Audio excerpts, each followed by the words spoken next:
વાત એવા સંબંધને લાગેલા દાગની કરવી છે કે જેને સનાતન સંસ્કૃતિમાં સૌથી પવિત્ર સંબંધ માનવામાં આવે છે. જી હા, ભાઈ હંમેશા બહેનની રક્ષા કરતો હોય છે. આ વાત આપણા ધાર્મિક ગ્રંથોમાં પણ લખાઈ છે.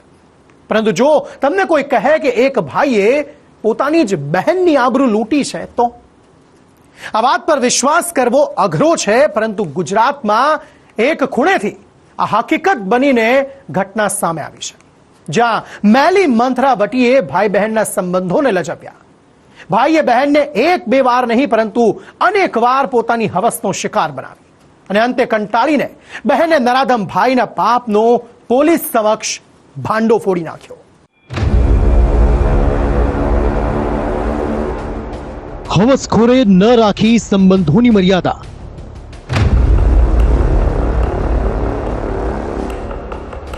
જેને કરવાની હતી રક્ષા એણે જ લૂંટી આબરૂ.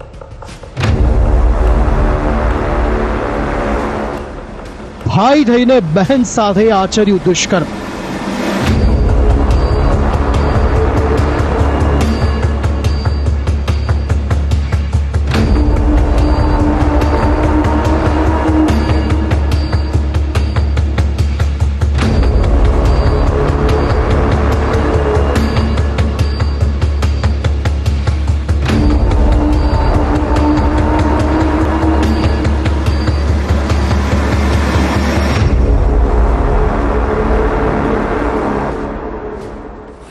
સામાન્ય રીતે જસદણનું નામ માર્કેટિંગ યાર્ડ અથવા રાજનીતિની અપડેટને કારણે સમાચારોમાં આવતું હોય છે, પરંતુ અત્યારે જસદણનું નામ ક્રાઇમને કારણે ચર્ચામાં આવ્યું છે. કેમ કે પોલીસ પકડવા ઉભેલા આ પાપીનું પાપ એવડું મોટું છે કે તેના માટે કડકમાં કડક સજા પણ ઓછી પડે. આરોપીના પાપથી વાકેફ કરાવીએ તે પહેલા તેની ઓળખ કરાવી દઈએ. જસદણ પોલીસે જેને પકડ્યો છે તેનું નામ ભાવેશ ઝાપડિયા છે. તેની સામે આરોપ દુષ્કર્મનો છે અને તે પણ તેણે ગામની કોઈ અન્ય મહિલા કે યુવતી સાથે નહીં પરંતુ પોતાની કૌટુંબિક બહેન સાથે દુષ્કર્મ કર્યું છે. હવે એક નજર ભાવેશના પાપી ઈરાદા પર કરીએ તો ભાવેશને તેની કૌટુંબિક બહેન સાથે સારું બનતું હતું. બંને અવારનવાર ફરવા પણ જતા હતા.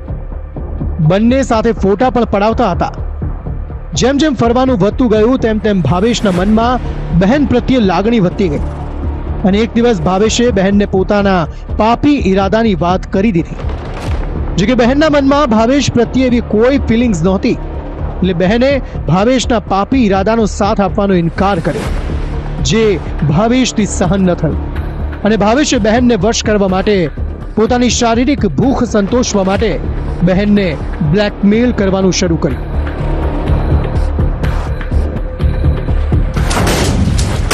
તું મારી સાથે આવીશ તો હું તને મોબાઈલ અપાવીશ. તું મારું કહ્યું કરીશ તો તને જે જોઈએ એ અપાવીશ. આવા પ્રલોભનો આપી ભાવેશે બહેનને વશ કરવાનો પ્રયાસ કર્યો.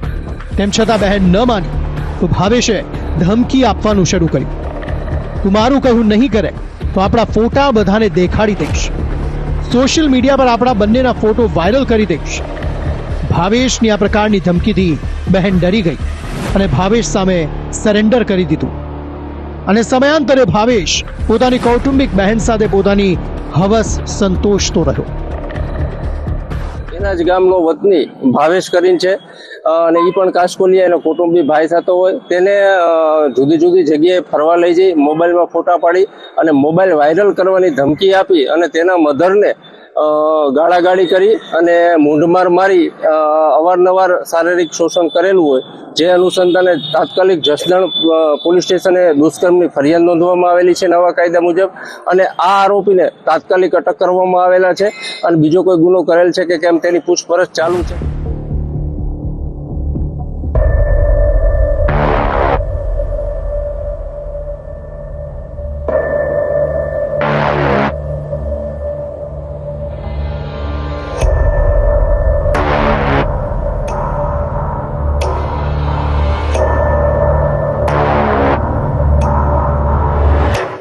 પોલીસના નિવેદન પરથી એક વાત તો સ્પષ્ટ છે કે પોતાની હવસ સંતોષવા માટે ભાવેશ કોઈ પણ હદ વટાવવા તૈયાર હતો. પોલીસનું કહેવું છે કે બહેન સાથે પાપ કરતા ભાવેશને જ્યારે માતા રોકતી તો તેને પણ ભાવેશે માર માર્યો હતો. ત્યારે આવા નરાધમોનું ખુલ્લેઆમ ફરવું સભ્ય સમાજ માટે ઘાતક સાબિત થઈ શકે છે. ત્યારે જસદણ પોલીસે આવા હવસખોરોને કાયદાનું ભાન કરાવવું પડશે, નહીં તો લોકોને ભાઈ બહેનના સંબંધ પરથી પણ ભરોસો ઉઠી જશે. પિયુષ વાજા, ક્રાઇમ એલર્ટ, જસદણ. હવે એવી એક હકીકત